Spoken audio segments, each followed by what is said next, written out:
Hi, welcome to another week of exploring Ayurveda through Instagram Live.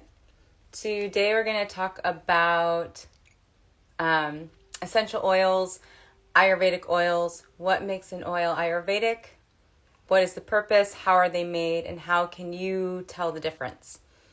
So the first thing to discuss is just generally what is an oil and what is an Ayurvedic oil. Not all oils that are called Ayurvedic are necessarily Ayurvedic, so that's confusing. The first thing to think about is how it's made, not just what it contains. So something that contains Brahmi, something that contains Guduchi, something that contains Shatavari or Ashwagandha. These are herbs that are used in Ayurveda. But just because they are used doesn't make them Ayurvedic. So when we're engaging with substances from an Ayurvedic lens, from a yogic perspective, or just like as an intelligent consumer, we want to be more precise with what we're looking for than just words. Because the placement of the words, right, changes the meaning of the sentence, and similarly, the way that something is prepared will actually change its presence or what its function can be or is.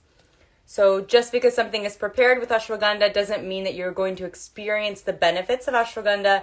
And also, as we know from Ayurveda, the difference between medicine and poison is dose sometimes. And also the way it's used and at the time that it's used and for whom it is used. So ashwagandha might do what it says for you, and it might not, and it actually might do the opposite because it might not be the appropriate herb. So we just want to be a little bit more comprehensive when we're thinking about taking substances than just what we can find out on the internet or what the label of the box says or the container says. So that's just something to think about. The way that oils, tylams, are prepared in Ayurveda is usually a multi-step process, which is also why commercially it's very infrequently done. So what generally happens is we have to think of an herb put in an oil as something called a kalpana. It means like something that is like a medicine that is kind of mixed.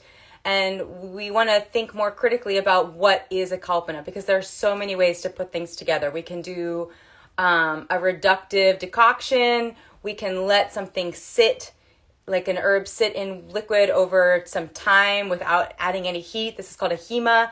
This has different properties than if we actually reduced something by 75%, padavishesh it's called, to over fire. So the way that we make something changes what the result is. So no matter what we do with one or two or more substances, how we put them together, this is called a samskara, will actually change the substance. So if we add substance A plus substance B, separately they have their own qualities, their own gunas. But when we put them together and the way we give them samskara, the way that we kind of cook their properties together and with what other things, will change the two substances to make a third substance, substance C, which has a particular function. So we just have to remember this when we look at products that say they're Ayurvedic. We want to be more critical, like I mentioned, and actually think about how were they put together. What is the samskara that they were given? Because remember, a samskara, we hear this sometimes in yoga, a samskara is a repeated pattern that creates a particular repeated result, like creates a rut, because we're trying to give direction to these herbs as they mix together. We're trying to create a samskara, and that samskara is specific. So if we get on Route 101 heading north, but we are trying to go west, whose fault is it when we end up north, right?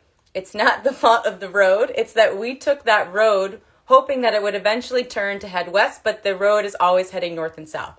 So we want to be mindful about how things are made, because it gives a particular samskara to the substance, which makes it supposed to do something specific. So we can't be anticipating a different result.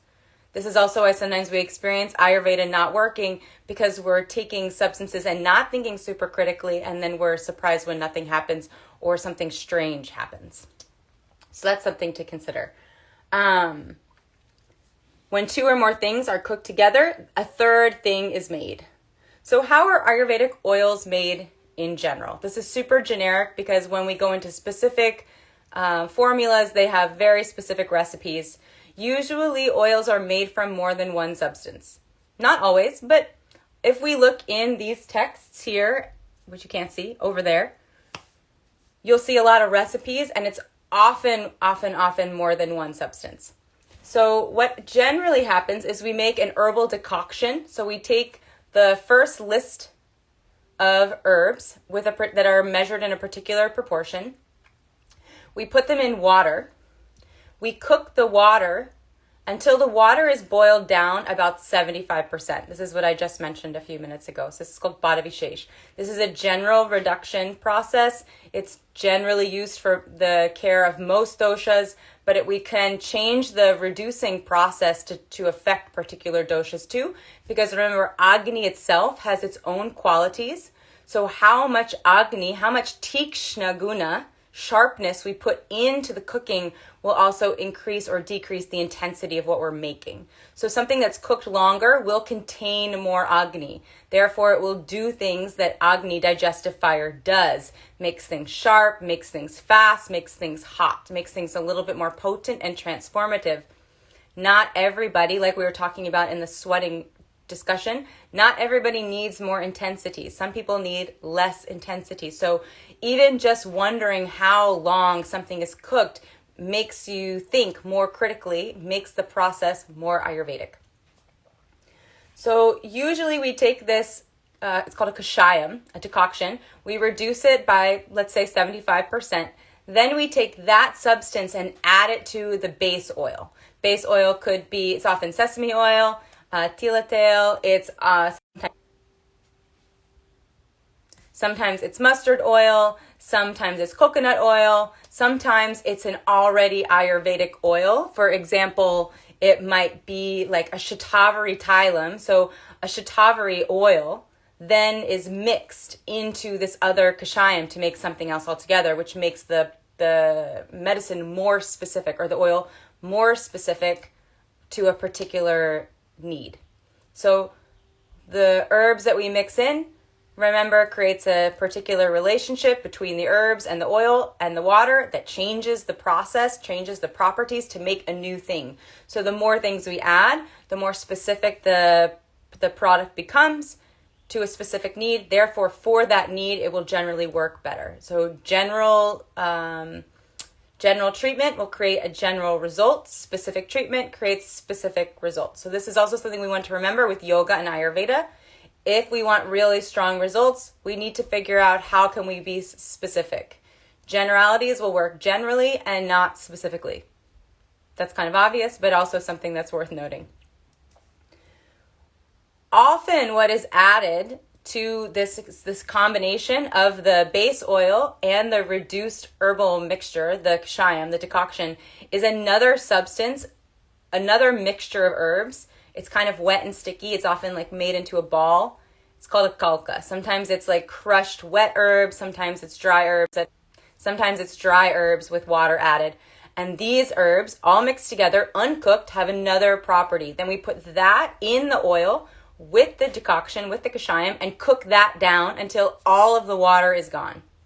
It's really, really important that we cook the water down, or cook the mixture down until all the water is gone.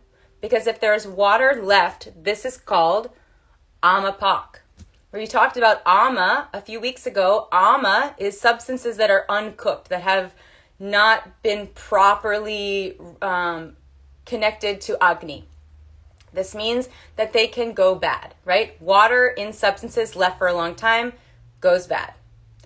So we want to cook all the water out because, again, it creates more tikshnata in the substance, and it also makes sure that it will last longer. Because if there is secret water in your oil and then you use it, you can get sick, not because of the herbs, but because there is water left over, because it's amapak. So we want to make sure that we cook most of the or all of the water out. And there are tests you can do to make sure that the water is out. They're like little fire tests that you can do to make sure that that happens. This is really important so that the oils don't go bad. In general, we'll cook oils until it's called madhyam pak. You know it's madhyam pak because the kalka, the substance in the little ball, will be a little bit like not burnt, but like a little bit cooked, a little bit hard, but the middle of it will be kind of soft. This is a little bit too much information, but this is just how we know how things are, how the oil is cooked. It's called madhyam pak. So most things are made madhyam pak because if they are, madhyam just means middle and pak means cooked. So middle cooked, this just means that you can put it on your skin and you can consume it orally if you need to, or put it in your nose or put it in your eyes or put it in your ears. And there is no there is no uncooked substance, and it's also not overcooked, so it's digestible to the system, because this will connect us to essential oils in a minute. If it becomes too cooked, like tikshna pak, or like even burnt you wouldn't really want to use, but like super cooked becomes really, really sharp, because remember, the more time something spends with Agni, the sharper it becomes. More tikshna, therefore it's more aggressive to the system. And I know that in the United States we love aggressive things, but aggression isn't always the solution. And so intensity does not always equal balance, health, good work ethic, right? Sometimes it's just intense and it breaks things. So in general, we want something to be madhyam pak because we know that we can consume it and it's safe. And also it has enough Agni in it that it's somewhat intelligent and will work. So things that are amapak, there are substances, oils on the market, on the commercial market, that are amapak. So the water is not cooked out. They're not really cooked according to the samhitas. There's like a general mixture of substances going on. And then we will add essential oils. Sometimes these companies add essential oils to the oil formula, to the new formula, to make it feel more powerful, because essential oils are super tikshna. They're very, very sharp, very, very potent. We'll get back into that in a moment. So I just want to continue with this discussion of oils and how they're made. And then if any questions come up, you can always just type them in the chat. So that's just something to think about. We want to make sure that the oils we buy are actually cooked properly. So that's why it's great to buy from small manufacturers, because you can actually ask. And a lot of small manufacturers will share their process. They might not share their actual formulas because perhaps those are proprietary, but they'll know what you're talking about when you ask these questions. And I'm sure they would be super excited to talk to you about it, because anyone who loves what they do loves to talk about it. Because it's fun to get nerdy, just like this conversation right now. So that's just something to consider. Now I want to go into the conversation that compares essential oils, and we'll also talk about tinctures. Tinctures are a really great segue into essential oils, because tinctures really, really engage with this concept of tikshnatva, this sharpness.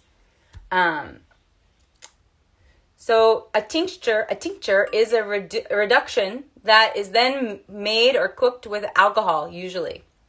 So historically, tinctures, not Ayurvedically, but just historically, tinctures were these particular alcohol used in the tincture is specific to the herbs used for the tincture. So it doesn't mean that like all alcohol works for all plants. There was a concern for alchemy, because remember how two substances with two different sets of gunas, when they mix together, because of those two different sets of gunas, and then how they are mixed together, makes a very specific third substance that does a very specific thing. So if we treat things as if they're all the same, we're going to get a result that is either damaging, doesn't work, or is wasteful.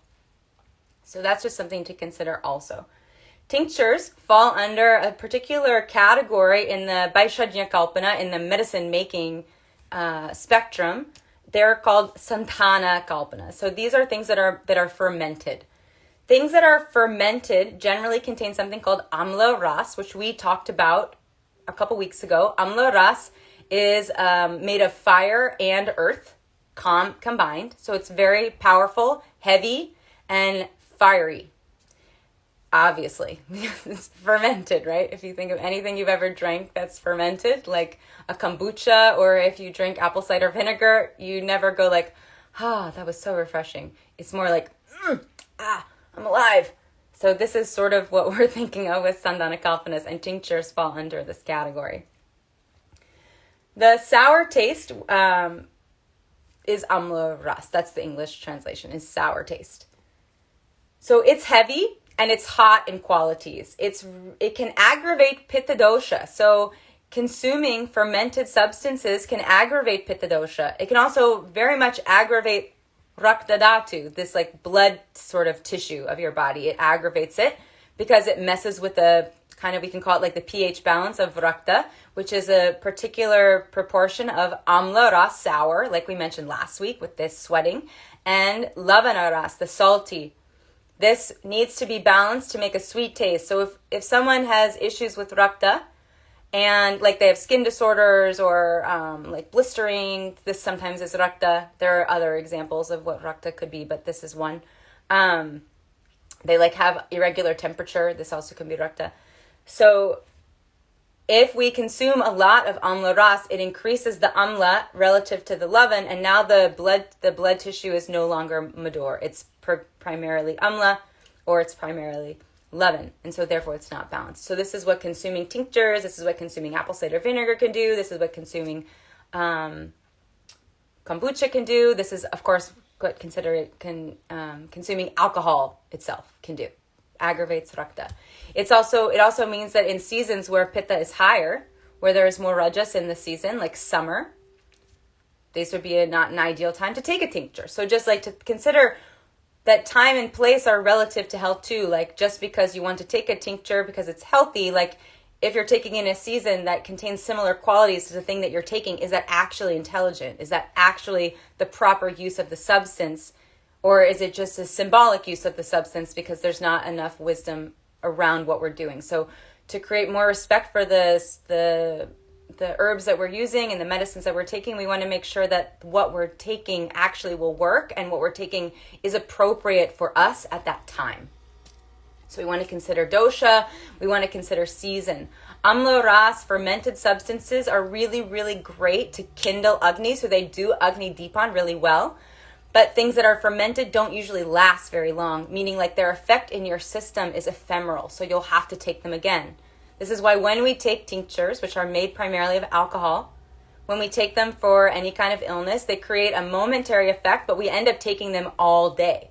So they might work, but then how much alcohol are you adding to your system, and can your system handle that much heat and heaviness? So it's again something to consider. Things that are fermented, the gunas of something that's fermented, it's something that becomes a sandana kalpana, a fermented substance or mixture, is usually light, lagu, sharp, tikshna, it's hot, ushna, and subtle, sukshma. So things that are light are easily absorbed by the body. They are sharp, which means they are very potent. They kind of pierce and make an imprint very quickly and intensely. It's not soft. When things are hot, they make things dilate, like we discussed last week, and it also starts to melt anything that's solid and make it mobile.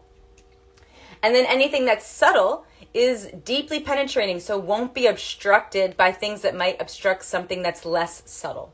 So this is a good thing and a bad thing. This is also why alcohol works quickly, because it moves in and it's blocked by almost nothing. And not only is it blocked by almost nothing, but Ushna Guna, the presence of this hot guna, expands the channels to make more space for that to happen.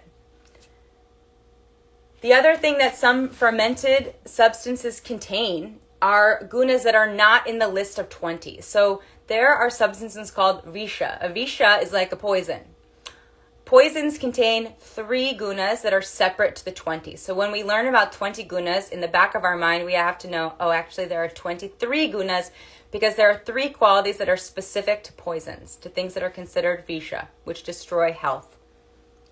These substances contain gunas called vyavai, vikashi, and ashukari. What in the world does that mean? So something that's vyavahi can like spread very quickly, and it bypasses Agni. It bypasses the digestive. It bypasses the digestive fire. So many phone issues today. So this is good and bad. Your digestive fire is kind of the door person to your body. Make sure that who is coming in and what is coming in was actually ordered, and where should it go. It creates direction. So if things bypass Agni, it means it bypasses the door person and it's just going wherever it wants, however it wants, and as quickly as it can. So this is vyavahi. It is very similar in concept if you think of Vyana Vayu. It does the same thing, except doesn't interact with your Agni in any way. Something that's Vikashi destroys bonds. So anything that is connected, if it engages with the Vikashi guna, is separated. Whether or not it's needed or not, it will just happen. So this is Vikashi. This is also why obviously poisons are dangerous, because it breaks things apart. That's its process. And anything that's Ashukari moves super quickly. So it happens almost instantly. And the more powerful the substance, the Visha, the more Ashukari will be happening. Sometimes it's called Ashu. So it's quickly moving.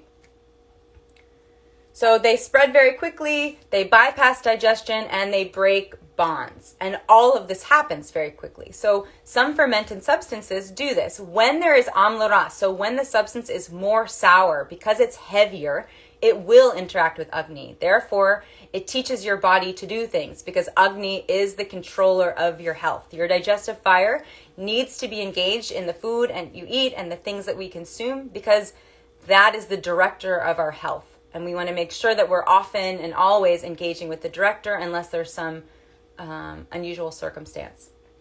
So this is also why we might want to consider always drinking apple cider vinegar or kombucha and calling it healthy, or red wine for health. We want to be a little bit more thoughtful about what we're saying is health, and is it specific to us, and do we actually know what we're looking for, and do we actually know the properties of the substance, so that we can respect the substance we take and have proper expectations for those substances.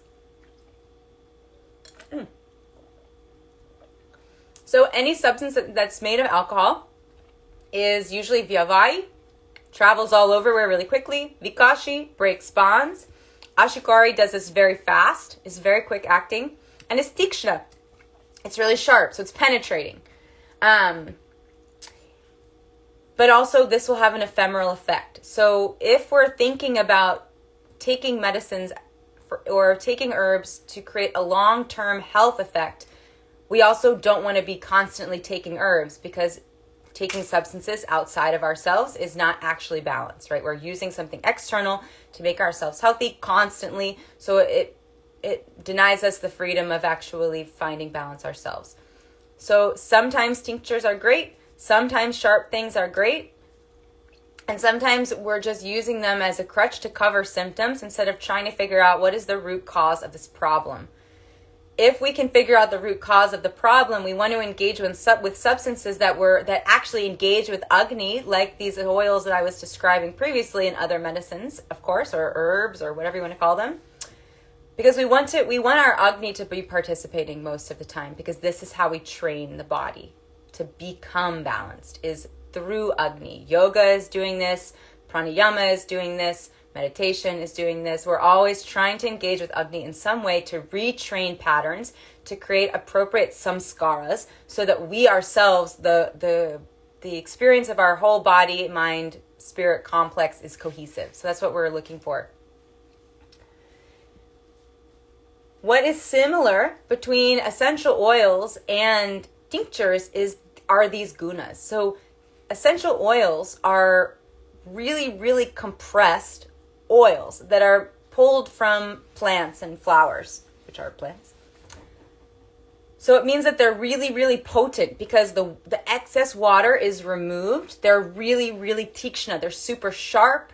They are super hot usually. They have the same qualities as these tinctures do in many ways. So we want to make sure that we're thinking about this when we're consuming essential oils, and remembering that an essential oil is not going to teach your body to do anything, because it doesn't engage with Agni.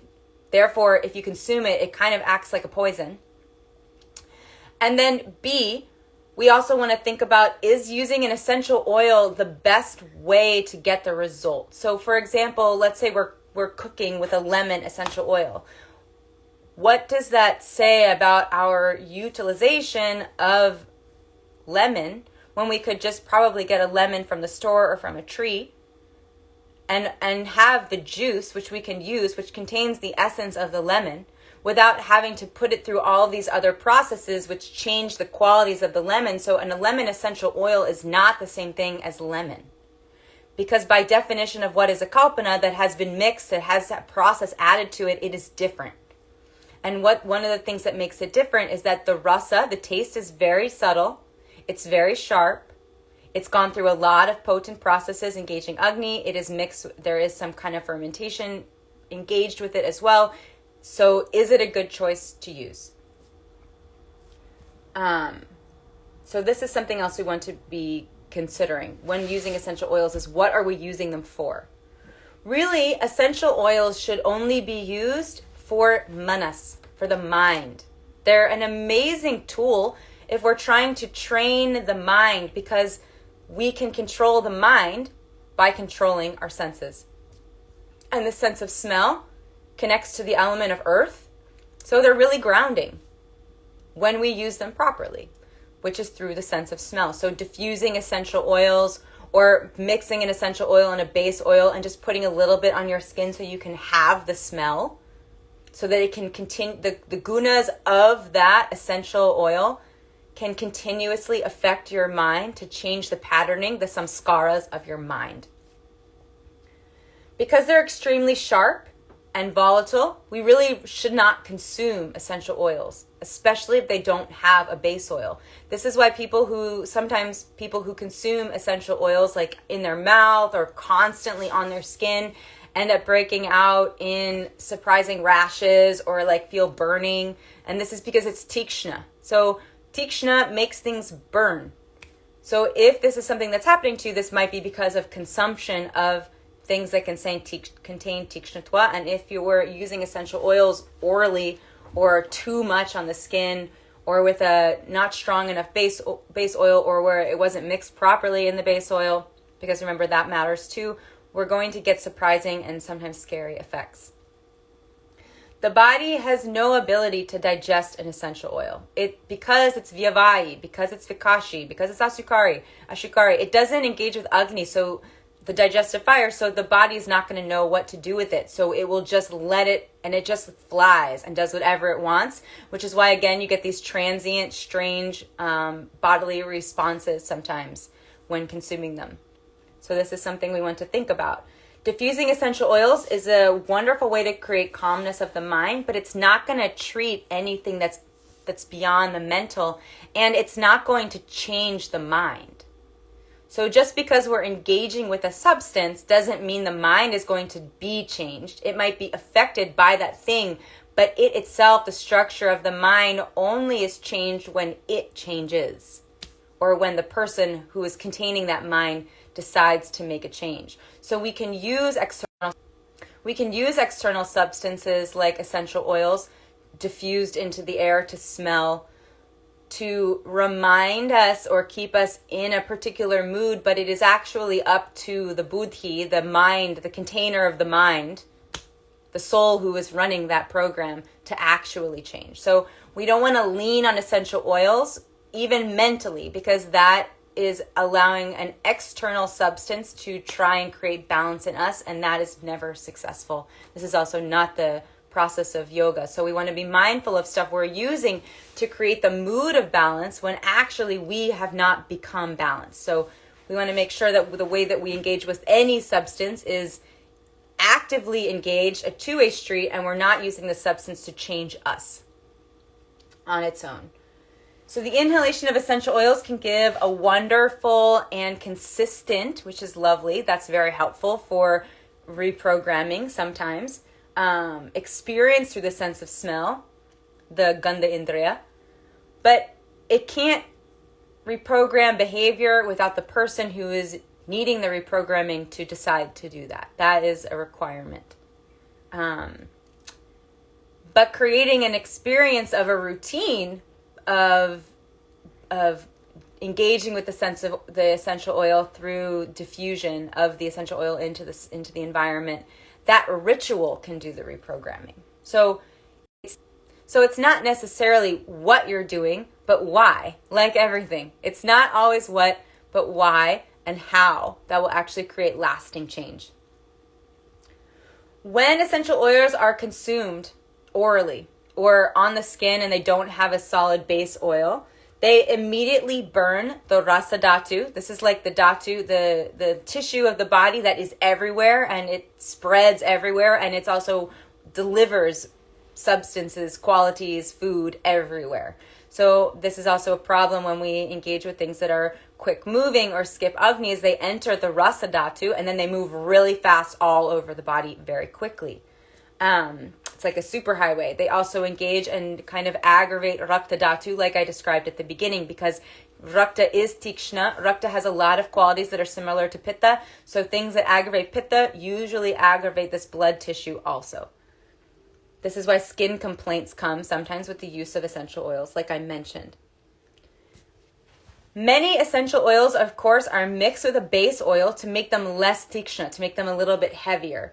But because they're only mixed, you don't know how they're mixed. It may not create a very strongly new substance. It might just be two things sitting in each other, having a bhavan, having like a relationship, but not a very potent one. So we can't just rely on the base oil to protect us.